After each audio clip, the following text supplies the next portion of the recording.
Hilton brings you new ways to stay, with experiences that let you capture the glory days. Introducing the Graduate Hotels. Each inspired by local college towns, these stays are always original and never boring. Get in touch with traditions all across the country and enjoy a stay that's a class above the rest. Book at Graduate Hotels with Hilton Honors Points at Hilton.com. It's a win-win. Hilton, for the stay. Auto insurance can all seem the same until it comes time to use it. So don't get stuck paying more for less coverage. Switch to USAA Auto Insurance and you could start saving money in no time. Get a quote today. Restrictions apply. USAA.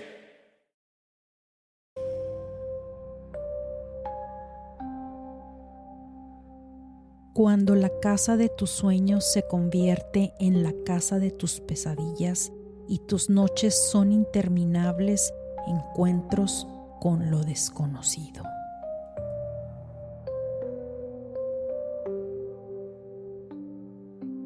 Hola, ¿qué tal amigos? Bienvenidos al último episodio de la segunda temporada del podcast Crónicas de lo Inexplicable.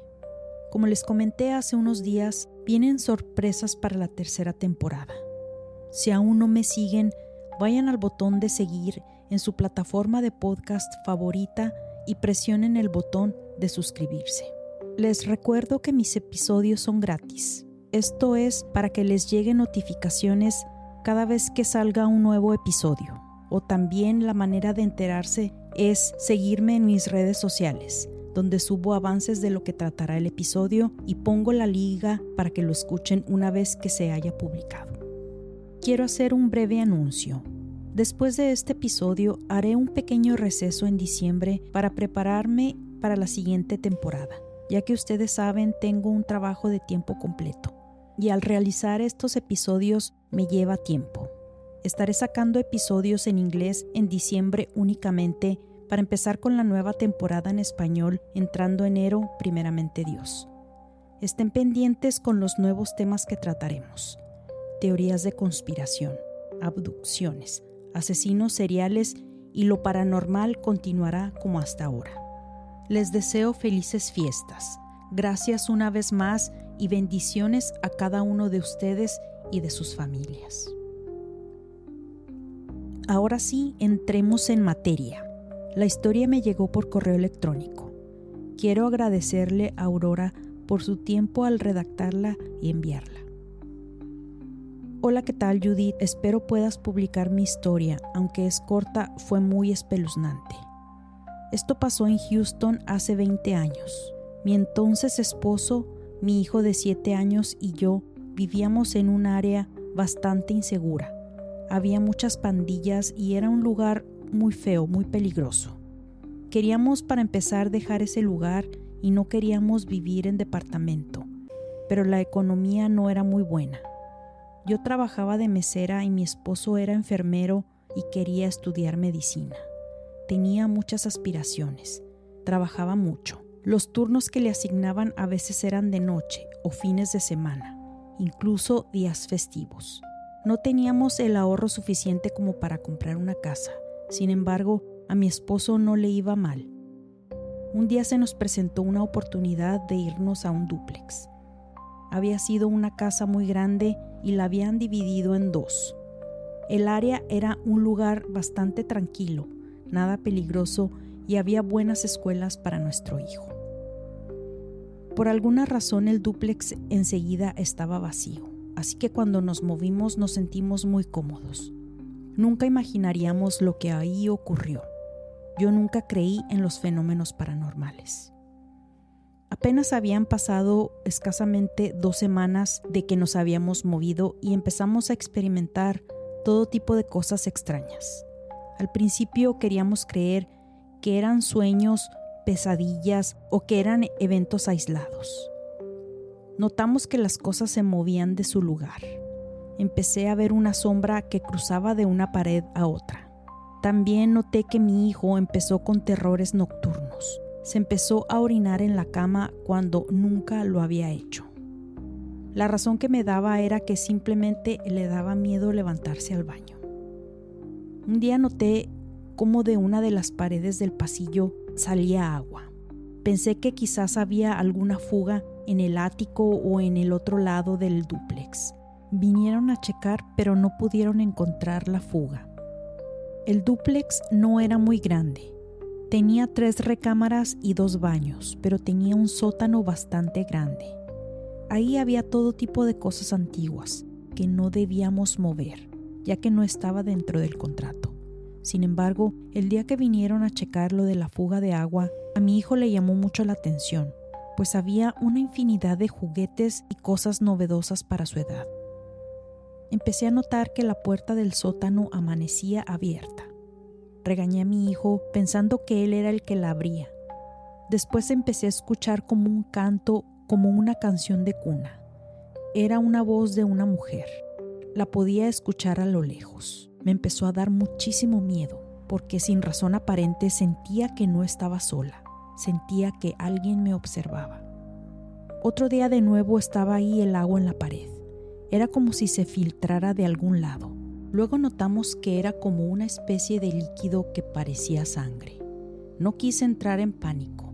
Pensé que estaba ya alucinando por todo lo que nos pasaba, pero un día le tocó ver ese fenómeno extraño a mi esposo. Al reportar esto, llegaron a inspeccionar y uno de los trabajadores comentó que había encontrado en una pared del sótano atrás del boiler unos símbolos extraños que parecían parte de algún ritual y que había sangre. Después detectamos un olor a podrido. El dueño llamó a un plomero para que checara las tuberías. Habíamos experimentado alrededor de 3 o 4 personas que fueron a la casa y por arte de magia salían en cuestión de minutos diciendo que no habían encontrado nada y se iban. Luego nos enteramos que varias personas habían experimentado situaciones muy escalofriantes. Al parecer, uno de ellos dijo haber sentido una presencia malévola en el sótano justo enseguida del boiler.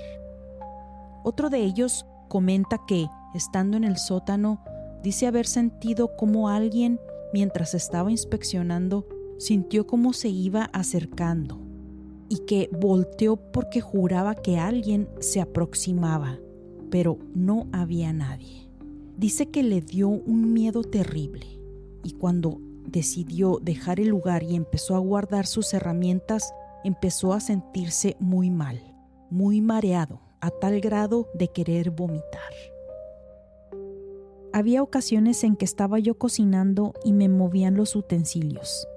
Escuchaba susurros en el oído a plena luz del día. Después, un día a medianoche, algo me despertó.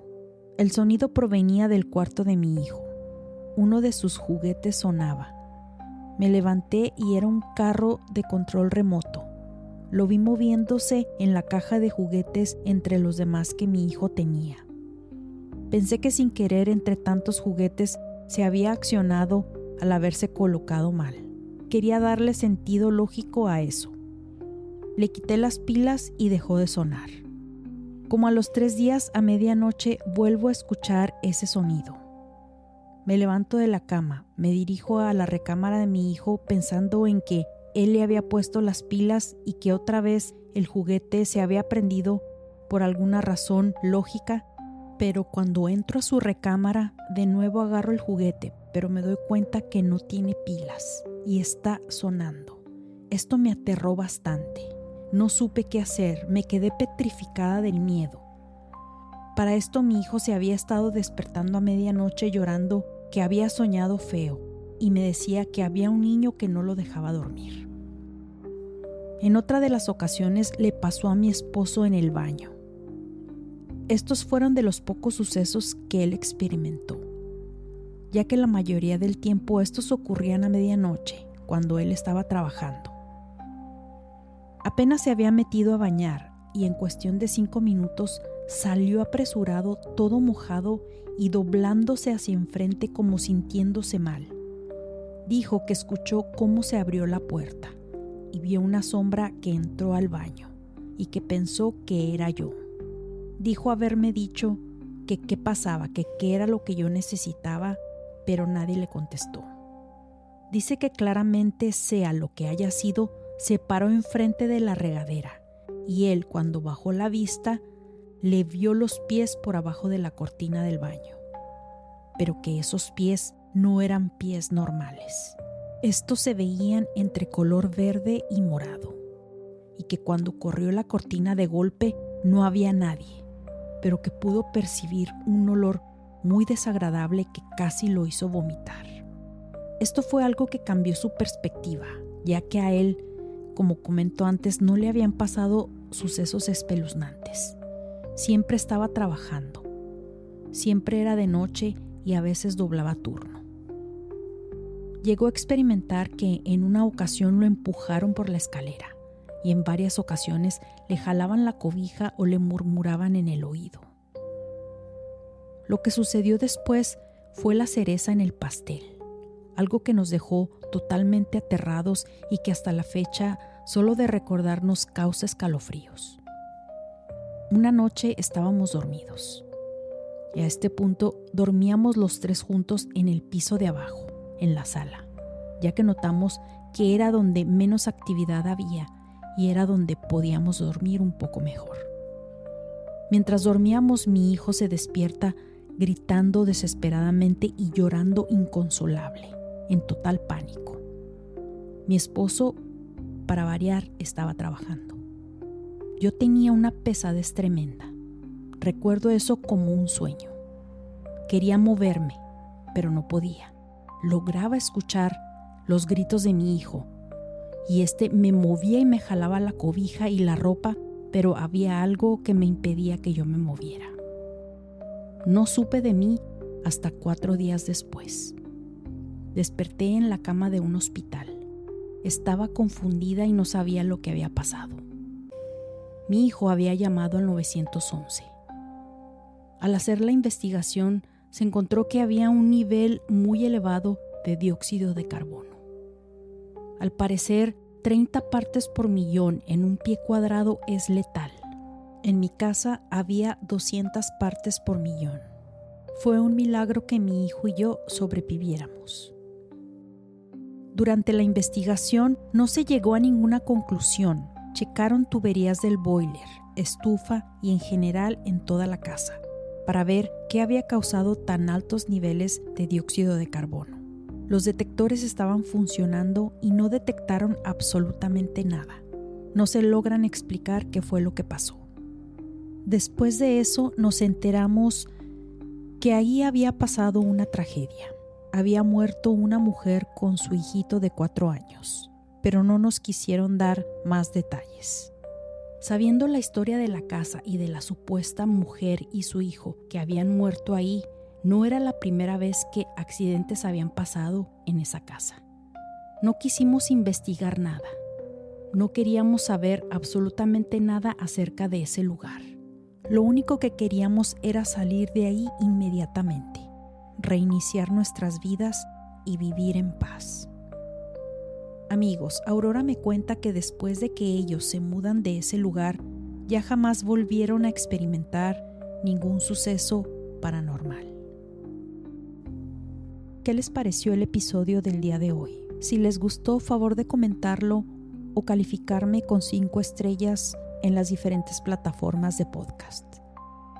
Por favor, compártanlo con sus amigos o conocidos que sepan les guste las historias paranormales o inexplicables. También les recuerdo que ya está mi podcast en inglés. Por si conocen de alguien que está interesado en estos temas, favor de compartirlo. No olviden seguirme en las diferentes plataformas de podcast de su preferencia, donde recibirán notificaciones cada vez que salga un nuevo episodio. Les invito a checar nuestro blog www.unexplainedpodcast.net. Síganme en mis redes sociales, Instagram, TikTok y YouTube como unexplained.enigma. Mi Facebook, Chronicles of the Unexplained, ex antes Twitter como Unexplained Page, donde comparto avances de los próximos episodios. Les dejo los links en la descripción del episodio. Gracias y nos escuchamos en la siguiente historia inexplicable.